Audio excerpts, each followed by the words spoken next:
A'udzubillahi minasyaitonirrajim. Bismillahirrahmanirrahim. Ila hadratin Nabi Mustafa Rasulillah sallallahu alaihi wasallam wa alihi al-kirami wa ashabil aizam syai'ulillah minna lahumul Fatihah. A'udzubillahi minasyaitonirrajim. Bismillahirrahmanirrahim. Alhamdulillahi rabbil alamin arrahmanir rahim maliki yaumiddin iyyaka na'budu wa iyyaka nasta'in ihdinas siratal mustaqim siratal ladzina an'amta 'alaihim ghairil maghdubi 'alaihim waladdallin amin. Bismillahirrahmanirrahim. Alhamdulillahi rabbil alamin wassalatu wassalamu ala asyrafil anbiya'i wal mursalin wa ala alihi wa sahbihi ajma'in. Allahumma aftah alaina hikmataka wa anshur alaina min khazaini rahmatika ya arhamar rahimin walhamdulillahi rabbil alamin. Assalamualaikum warahmatullahi wabarakatuh.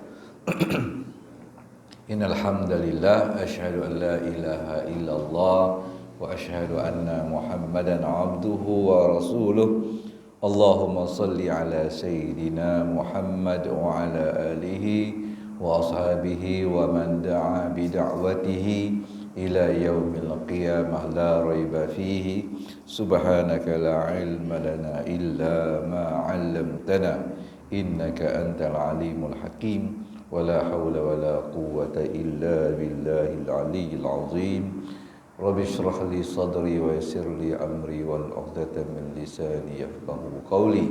Rabbi yassir wa la tu'assir ya karim bi rahmatika ya arhamar rahimin. Radina billahi rabba wa bil islam dina wa bi Muhammadin sallallahu alaihi wasallam nabiyya wa rasula. Yang saya kasihi Tuan Pengurusi Masjid kita, barisan jawatankuasa pengurusan dan pentadbiran pengurusan masjid, Tuan Imam kita, Tuan Bilal, tuan-tuan yang hadir bersama pada pagi ini. Alhamdulillah kita diberikan kesempatan dan juga kekuatan. Mudah-mudahan Allah berikan lagi kita iltizam, kesungguhan kita untuk kita menunaikan segala tanggungjawab kita kepadanya sebagai hamba dalam kita melaksanakan ubudiyah kita kepada Allah di masa-masa akan datang. Dan juga kita mohon mudah-mudahan apabila kita dijemput oleh Allah Subhanahu wa taala, kita dijemput dalam keadaan yang kita doa selalu, yang kita minta selalu, husnul khatimah, dengan keadaan pengakhir yang terbaik insya-Allah. Pagi ini tuan-tuan, saya mohon maaf banyak. Saya cuba akan berhenti pukul 7 suku, masa pun dah singkat sangat. Sebab pagi ini saya ada jemputan membentangkan satu paper atau kertas pukul 9 nanti dekat Putrajaya, tapi bukanlah di Parlimen di Putrajaya, iaitu Yayasan Kepimpinan Perdana, bertajuk penyusutan keluasan tanah membawa kepada kehilangan kuasa orang Melayu. Paper itu baru malam tadi siap tuan-tuan, panih lagi. Ya. Dia siap-siap kita bilang tadi pukul 10, terus hantar pada dia.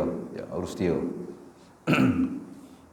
Pagi ini kita masuk dalam kitab kita, iaitu sambungan tentang mengajar dan mempelajari ilmu. Kan? Belajar, mengajar dan mempelajari ilmu. Saya ulang balik, ada dua perkara yang diberikan oleh Syekh ini. Antara kita uzlah, mengasingkan diri dengan masyarakat, dan juga dengan kita bercampur masyarakat, dua keadaan. Orang yang berilmu, dia kena mengutamakan mencampuri masyarakat. Sebab di situ peluang dia untuk mengajar, sebab dia ada ilmu. Ya. Sama juga orang yang tidak ada ilmu pun kena dia belajar. Namun adalah terbaik kalau kita boleh lakukan kedua-duanya. Bercampur dengan orang kita mengajar, ataupun bercampur dengan orang kita belajar. Bagi mereka yang tidak ada ilmu, di masa yang sama ada waktu-waktu tertentu kita melakukan satu uzlah jasadiah, maknanya uzlah diri kita. Tapi janganlah setiap hari, waktu-waktu tertentu. Ya. Kalau kita tengok orang-orang yang terlibat dengan ilmu tarikat, ilmu tasawuf ni, tarikat ni, dia ada, kan? Bukanlah sepanjang masa tak nak campur orang, tak boleh. Baik, tersambung balik. Muka surat 506, peringgan yang terakhir sekali, dan bab mengajar dan mempelajari ilmu. Seseorang yang menyendiri, maknanya dia mengasingkan diri, tak nak campur orang, sebelum cukup mempelajari ilmu pengetahuan. Dia sebut cukup ilmu pengetahuan ni maknanya ilmu luas banyak. Ya, tetapi dimaksudkan sini ilmu fardu ain.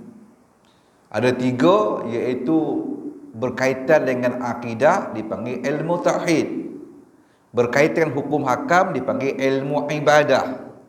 Berkaitan akhlak dipanggil ilmu tasawuf. Jadi situ dia kata seorang yang menyendiri dirinya sebelum cukup mempelajari ilmu pengetahuan, maknanya ketiga ilmu ni dia belum cukup. Okey, apa garis panduan kata cukup?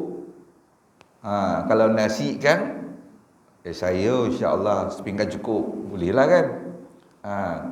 Kalau roti canai, saya setakat 2 keping cukuplah. Ada garis panduan dia.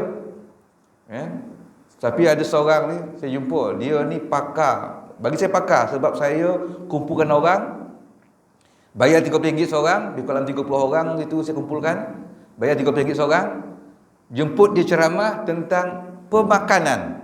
Sebab kita ni mana ada belajar bab makan. Bila kecil itu disuruh mak kita, apa dia suruh kita makan, sampai kita roti, kita ikut selera pula, kan? Apa yang selera kita makan. Jadi maknanya terpaksalah belajar apa benda pemakanan, kan? Dia sendiri itu di luar ni tuan-tuan, bahaya di sana, bahaya di sana, yang makan di sana. Dia kata, siapa kata bahaya makan di sana? Saya pegang cakap dia tuan, sebab dia buat PhD bab makan. Kita ni tak pernah belajar. SPM bab makan pun tak ada. Yang kita belajar SPM ni SPM lain. UPSR ada bab makan tak ada. Baik tuan. Dia kata saya peminat roti canai. Saya kalau makan, dia kata biasa 3-4 keping. Itu dia punya garis panduan dia, cukup dia tu. 3 atau 4. Kalau 1 maknanya tak cukup. 2 tak cukup bagi dia. Saya 1 cukup. Tetapi dia kata makanlah 3 keping ke 4 keping ke, tetapi jangan melepasi jam 9 pagi.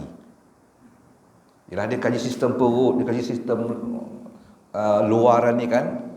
Cuma dia kaji, jadi dia tu makanlah 3 keping ke 4 keping ke 5 keping ke, tetapi jangan melebihi jam 9 pagi. Ni kita tidak 9 malam pun macam lagi, kan? Amin apa pukul keluar dengan kawan pukul 10 malam. Aku yang ringan-ringan dia. Di sana je. Ringan pada fizikal tuan-tuan. Okey, habis itu ya. Baik. Jadi apa dia garis panduan cukup bagi ilmu tauhid, bagi ilmu fiqh, bagi ilmu tasawuf? Kata tadi cukup tu di sini dia kata ni, sebelum cukup mempelajari ilmu pengetahuan yang dimasukkan paling minima ialah ilmu 3 tadi, ilmu fardu ain. Adakah mesti ada PhD ke apa cukup? Okey. Ilmu tauhid bila cukupnya? Dia tak ada cukup. Cukupnya ialah dipanggil itu apabila kita mengenal Allah dan kita terasa wujudnya Allah. Sebab itu dibentangkan sifat maknawiyah. Ada sifat ma'ani, sifat maknawiyah. Dulu saya pernah kongsikan tuan-tuan. Kalau sifat ma'ani, benda sama je. 7 sifat, itulah sifat dia. Kalau bincang sifat maknawiyah pun, itulah dia. Jadi kalau sama 7, yang ini pun itulah dia, yang ni maknawiyah pun itulah dia, ma'ani pun sama, apa beza? Memang ada beza. Cuma saya nak fahamkan, ulang balik bagi ini, contoh garam.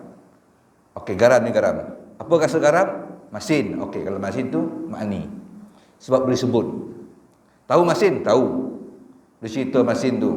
Boleh bezakan masin dengan mani. Pandai tak beza masin, manih, masam? Tahu. Okey, you lulus sifat maknani. Tentang masin. Okey, apa sifat maknawiyah masin? Dia bukan sebut, masuk lidah. Tu maknawiyah. Terasa, lepas tu lahir satu tindak balak. Itulah dia maknawiyah. Jadi kalau kita sebut sifat basir, Allah Maha melihat. Wah, boleh bezakan apa Allah Maha melihat? Ya, Allah melihat. Kita melihat terlindungnya tak nampak belakang tu dah. Kita nampak selagi benda yang kita boleh nampak. Jauh pun tak nampak lagi dah. Tapi kalau terlindung belakangnya tak nampak. Tak terlindung. Tapi basir Allah tidak ada batas. Dia Maha melihat. Itulah beza melihat makhluk dengan melihatnya Allah. Dan melihat Allah ni dia tidak satu-satu. Kita tidak pandang ni nampak ni. Pandang ni nampak ni. Allah tidak, tak ada satu benda pun terlepas dalam satu saat, satu masa terlepas daripada penglihatan Allah. Semua Allah nampak. Jauh. Okey. Tuan faham tentang sifat ma'ani, iaitu basirnya Allah. Apa basirnya Allah? Maknawiyah. Kita macam CCTV ya. CCTV. Orang tu masuk masjid, CCTV tu kan. Dia pun baiklah. Apa tengok CCTV ada kan. Weh, CCTV tu CCTV. Kerana CCTV itu adalah dia akan niat di hati nak selongkar tabung masjid kan. Dah masuk tengok, ya mak, yang 45 CCTV nyorong kau tabung masjid. Sini. Langsung je baik untuk berzikir dia. Itu dipanggil maknawiyah. Sebab dia nampak, diperhati, dipandang, langsung pun dia pun tak buat apa je nak tadi. Itulah sifat maknawiyah basir Allah. Kalau itu tuan-tuan punya pahaman, bermakna cukup ilmu tauhid. Ilmu fiqh. Apa cukup ilmu fiqh pula? Apabila kita buat ibadah, sebab fiqh ni berkaitan dengan ibadah ya, hukum. Kita buat ibadah bukan hanya tahu wajib, tetapi kita tahu sembahyang kita sah ke tak sah. Yang tadi subuh tadi. Mesti tahu. Diterima tak diterima, itu tak dapat kita pastikan tuan-tuan ya. Tanya orang, saya nak tanya awak tadi, sayang awak sembahyang subuh tadi diterima tidak tu? Yang tu memanglah, itu kau jual salah, janganlah kita campur tangan. Saya tak dapat jawab tu dah. Saya hanya mengharap supaya diterima dan takut kalau tidak diterima, itu boleh. Tapi diterima terima tu Allah Taala punya kerja. Tapi katanya sembahyang subuh awak tadi, kalau orang tanya kita kan, sah ke tak sah? Tanpa ragu-ragu, sah. Kita jawab. Kenapa kita sah? Sebab kita belajar ilmu fiqh tahap macam tu. Puasa, sah tak puasa? Sah. Tapi bab haji, kita belajar haji kan, kita buat haji, sah tak haji awak? Sah. Saya yakin 100%, bukan 70%, bukan 80%, 100% saya yakin haji saya sah. Kalau macam tu kita punya keyakinan kita pada ibadah kita, bermakna adalah cukup dah tu. Begitu juga dengan akhlak ya, tuan-tuan sekalian. Mana akhlak maknanya kita terasa boleh lawan kehendak-kehendak sifat mazmumah kan. Dengan orang pun, dengan orang kita berlembut, dengan anak pun kita berlembut mengikut kadar-kadarnya dalam dunia pendidikan, dan dengan isteri kita pun berlembut. Maka dan kita tahu yang tu akhlak yang tahap mana kita nak buat kan, dengan Allah, akhlak dengan binatang, akhlak dengan contoh yang tuan kan, contoh ni akhlak binatang ni, kita masuk tandas nak buang air, Tengok dan sigi air apa tandas tu kupu-kupu dalam air tu pepet kan. Kita pun bermakna akhlak kita belum cukup. Tuan-tuan. Tapi kalau akhlak cukup, mungkin kita ambil apa-apa ke. Kita ulukan dipanjek. Berjasa lomeh tu tuan-tuan. Kupu-kupu tu dia panjek batang tu, kita perangkat letak gelinding. Biar dia gelinding. Dah cakap tu. Sebab kita tahu nyawa dia sedang perlukan bantuan. Sebab dalam air itu bahaya bagi dia. Kita pun orang yang diutuskan Allah SWT tengok, ada binatang sedang lomeh, beronang-onang dalam tanah tu. Kita tolong. Kalau itu kita buat, cukuplah tu ilmu. Tapi kalau kucing, sepak kucing. Ya, kan dari selamat sepak kucing semua tu. Gitulah dia. Kadar cukup dia. Baik, sikit lagi. Ada 10 minit lagi tuan-tuan. Maka pada umumnya, ya, seseorang yang menyendiri sebelum cukup mempelajari ilmu pengetahuan, ilmu fardu ain, itu minima, maka pada umumnya hanyalah mensia-siakan waktu sahaja. Orang yang tak ada ilmu, dia jahil tapi ambil pendekatan nak beruzlah. Tak nak pergi keluar jumpa orang belajar. Dipanggil uzlahnya sia-sia. Sebab kita kita reda diri kita dalam keadaan jahil. Sia-sia. Kerana banyak tidur atau kebimbangan dan kebingungan semata-mata. Sebab nanti kalau kita beruzlah dalam keadaan tidak ada ilmu, dan ilmu beruzlah pun nak buat apa ni? Kita beruzlah nak buat apa? Tak ada, tidur je. Sia-sialah. Sedangkan uzlah dalam makna yang kita belajar mengikut definisi syarak, beruzlah tu mengasingkan diri, kita melakukan ibadah fardiyah, ibadah yang kita amalkan, yang memang budaya kita. Katalah kita ni berzikir sekian, baca Quran, katalah satu hari satu juzuk contoh. Jadi kita mengasingkan diri, duduk dalam bilik tu. Kita bukan tidur, bukan berwasap, tetapi menyempurnakan disiplin ibadah yang kita amalkan selama ini oleh diri kita. Contohnya apa? Saya satu hari baca Quran satu juzuk contoh. Maka dia pun asingkan diri, sebab macam orang kan tak sampai baca Quran kan. Maka dia ambil lah waktu 1 jam mungkin, kan? Dia beruzlah 2 jam ke dalam bilik kurung, dia baca Quran. Yang tu betul, sebab dia beruzlah bersama ilmu. Tapi kalau ilmu tak ada beruzlah, apa jadi? Akhirnya tidur. Ngantuk bulat mata ni kan. Tujuannya ialah tentu hendak menghabiskan segala waktunya untuk membaca berbagai-bagai wirid. Sepatutnya itu uzlah, tuan-tuan kan? Apa tujuan uzlah? Untuk menghabiskan waktu dia dengan berbagai-bagai wirid. Ada wirid-wirid peribadi yang diamalkan, dia ambil pada syekh ni, dia diamalkan, dia ambil pada syekh ni yang diamalkan. Tak ada masalah, baguslah. Itu sepatut tujuannya uzlah. Kalau uzlah berwasap, bukan uzlah namanya. Kawan ni, aku uzlah. Lama waktu kau. Aku memang satu hari 2 jam uzlah. Kau buat apa tu? Tak ada, whatsapp je. Itu kan uzlah. Itu telah pun menyalahgunakan istilah uzlah. Membaca, mengamalkan berbagai-bagai wirid. Dalam apa? Dalam mengabdikan diri kepada Allah. Itu uzlah. Di samping itu, amalan-amalan itu dilakukan dengan badan dan hati. Bukan hanya lidah saja tuan-tuan, mesti ada badan dan hati.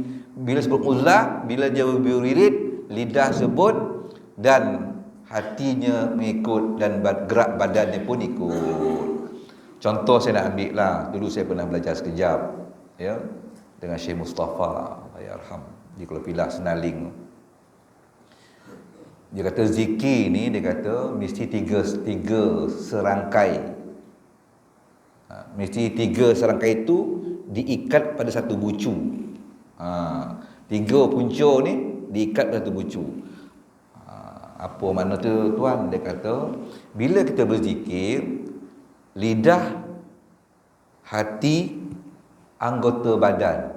3 benda ni diikat dengan zikir tu. Macam mana? Dia buat contoh. La ilaha illallah, lidah kita. Waktu sebut la ilaha illallah, hati kita memahami sebutan kita itu, mengangkat tiada Tuhan yang berhak disembah melainkan Allah. Hati itu ikut sama la ilaha. Kalau kita dah faham bahasa Arab, tak payahlah Melayu lagi dah. Kita tahulah. Hati tu kan berjauh. Jangan memang hati tu mengayau, pergi kodai ke apa. Sebab lidah sebut berzikir ni, kita beruzlah di rumah kita. La ilaha illallah, la ilaha illallah. Hati tu ikat dengan itu kali. Dah 2 dah, lidah sebut, hati ikat, jangan mengayau. Anggota badan pergerakan. Dia kata la ilah. La itu nafi, maka pergerakan mesti nafi, geleng kepala. Geleng. Illallah isbat. Jadi perkataan i tu, hamzah tu, illallah isbat. Maka hendaklah kita angguk. La ilaha illallah, la ilaha illallah. Maknanya geleng, angguk. Dan angguk tu di mana? Angguk tu bukan di sini. La ilaha. Bukan macam tu. Di sisi hati lah. Di sebelah kiri ni hati kita ni. Di la ilaha illallah, la ilaha illallah.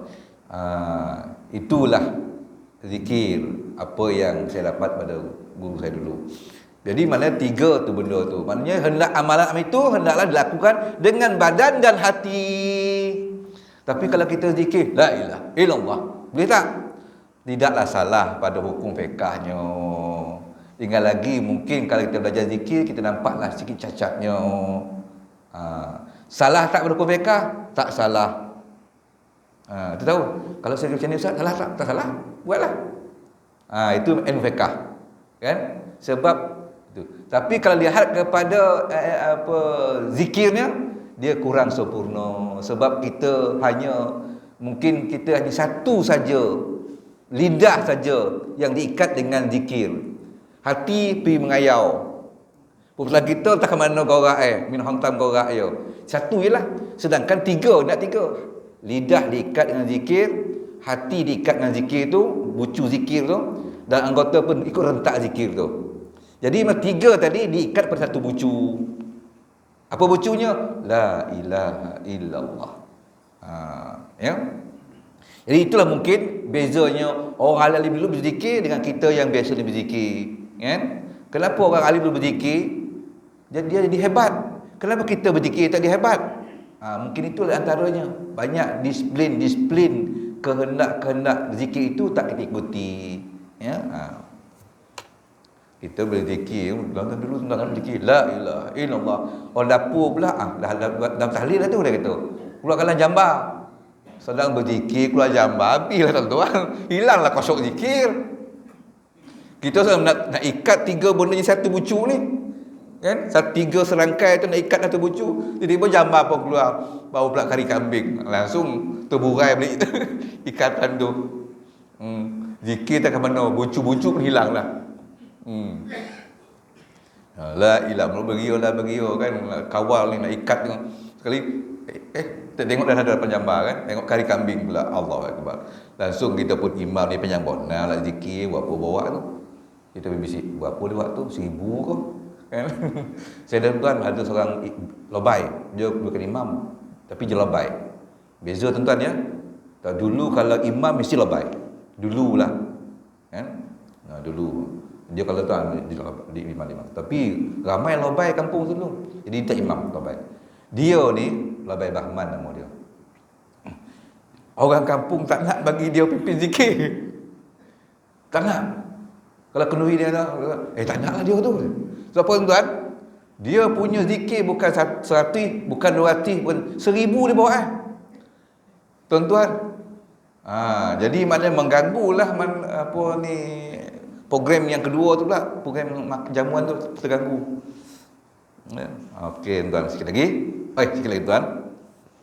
Tentulah tidak terlepas daripada pelbagai tipu daya.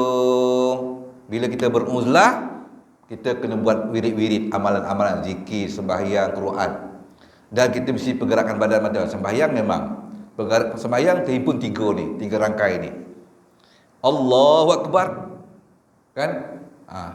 Kalimah itu takbir Allahu Akbar. 3 tuan-tuan. Lidah kita, hati kita dan pergerakan kita diikat kepada kalimah Allahu Akbar. Begitu bila terzikir biasa pun la ilaha illallah kena ikat juga. Di sembahyang tu diikat. Ya. Tidak mustahil sebahagian besar keadaannya itu hanya akan menjadi bahan ketawa syaitan sahaja. Kalau kita beruzlah dan kalau kita jahil, kan? Bila kita jahil, banyak ilmu lagi kita belajar, ilmu tasawuf pun kita tak habis belajar lagi, kan? Ilmu tauhid pun kita tak boleh nak membezakan lagi tentang ma'ani dan ma'nawiyah sebagainya. Kita ambil pendekatan nak beruzlah. Beruzlah pula tak buat benda apa-apa sebab tak ada ilmu uzlah. Maka syaitan ketawakan, kau bolehlah uzlah sejam ke 2 jam, kau kata, oh, dia suka, kan? Hatinya tertipu kerana menganggap bahawa dirinya termasuk dalam golongan ahli ibadah yang bersungguh-sungguh. Sebenarnya orang yang beruzlah tanpa ilmu, orang yang beruzlah sedangkan dia jahil perlukan ilmu, dia tertipu. Sebab orang yang jahil ni dia kena pergi. Sebab dalam Imam Ghazali kata, ilmu itu didapatkan dengan 2 cara. Ialah Imam Ghazali ni dia adalah mazhab tasawuf, kan? Mazhab tu 2. Imam Ghazali dengan Imam Junaid Al-Baghdadi. Kalau kita jumpa pendapat kata-kata Imam Junaid Al-Baghdadi tentang ilmu tasawuf, ambillah. Sebab itu mazhab kita dalam ilmu tasawuf. Begitu jugalah dengan kata-kata Imam Al-Ghazali. Kalau dia berkata, kita ambillah sebab itu mazhab kita ilmu tasawuf. Dalam Imam Ghazali kata, ilmu itu didapati dengan 2 cara. Dua-dua ni kita kena buat. Pertama, dia tak panggil ilmu. Ilmu dia panggil makna. Makna tu maknanya apa? Dia kata, diri mendapatkan makna. Cara yang pertama, diri mendapatkan makna. Apa makna-makna? Makna tu ialah ilmu lah. Benda yang ada makna, ilmu. Benda tak ada makna, tak ilmu. Itu dalam pandangan tasawuf. Benda yang ada makna, kita faham, ada maknanya, ilmu. Benda yang tak ada makna, itu kan ilmu. Bukan ilmu. Tuan ya? Okey. Baik.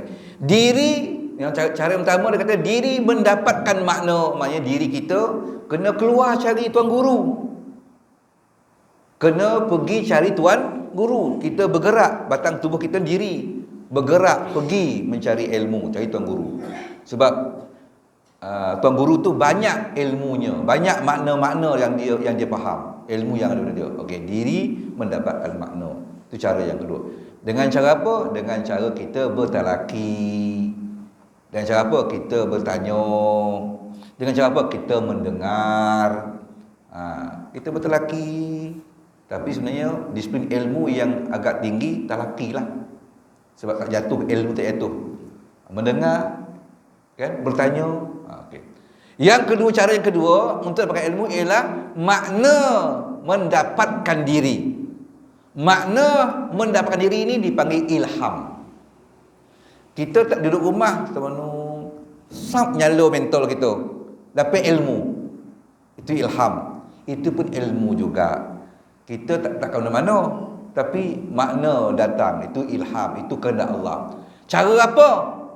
Kalau diri mendapatkan makna tadi, cara talaki, cara membaca, cara bertanya, cara mendengar. Tapi kalau makna mendapatkan diri, itu ilham. Dengan cara apa? Cara ia zikir. Cara zikir. Tuan-tuan ya, cara zikir. Tapi kalau zikir yang betul lah. Baca Quran, zikir. Sembahyang termasuk juga dalam makna zikir. Setinggi-tinggi zikir, solat. Lepas tu Al-Quran. Lepas tu zikir-zikir yang maksur. Yang keempat, zikir-zikir yang diambil daripada tuan guru. Saya ulang beri tuan ya, supaya kita faham. Okey, zikir tu banyak.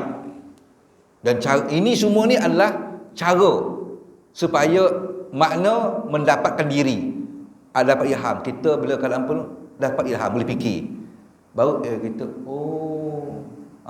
itu ilham. Cara macam mana zikir? Zikir tu ada ranking dia. Yang paling tinggi solat. Tidak ada zikir paling tinggi melainkan sembahyang. Baik itu ada main duha. Kita kalau duduk uzlah malam bangun malam pun itu solat juga. Yang keduanya membaca Al-Quran. Yang ketiganya berzikir maksur, dipanggil maksurat. Zikir maksurat dipanggil. Apa maknanya? Iaitu zikir yang ianya dilakukan oleh Nabi kita Muhammad sallallahu alaihi wasallam. Semua zikir yang Nabi buat dipanggil zikir maksurat. Itu duduknya ranking ketiga sebab Al-Quran. Yang keempat, zikir yang kita ambil daripada tuan guru kita melalui ilmu-ilmu tarikat yang mungkin tuan-tuan ada terlibat. Jadi maknanya itu. Bagi kita semua kita buat. Kan, bagi kita semua buat. Jadi itu cara untuk mendapatkan makna, mendapatkan diri. Kan? Wallahu a'lam. Ya. Dah selesai saya. Sikit saya nabikan tu je. Jadi ilmu pengetahuan itu adalah pokok dan asas agama. Ilmu ialah asas dan pokok agama dan kehidupan. Maka itu tidak ada kebaikan untuk memencilkan diri bagi orang umum ataupun orang yang di sini kitab dia panggil bodoh, jahil lah.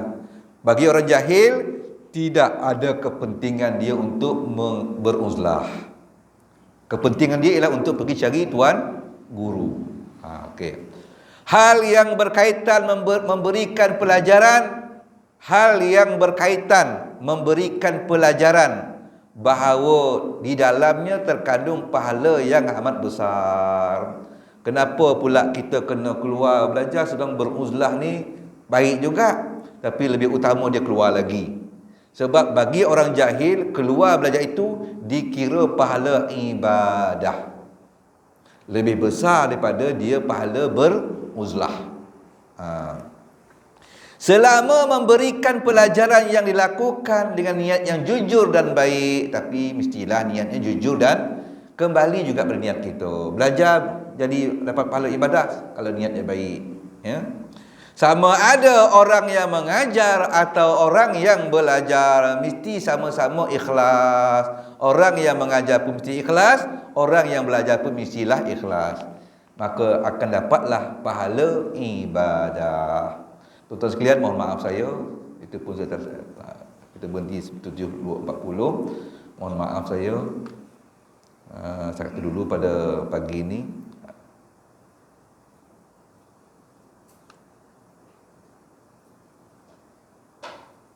Bismillahirrahmanirrahim. Alhamdulillahirabbil alamin. Wassalatu wassalamu ala asyrafil anbiya'i wal mursalin wa ala alihi wa sahbihi ajma'in. Allahumma zidna ilman nafi'an wa qalban khashi'an wa ibadatan mutaqabbalan bi rahmatika ya arhamar rahimin. Walhamdulillahirabbil alamin.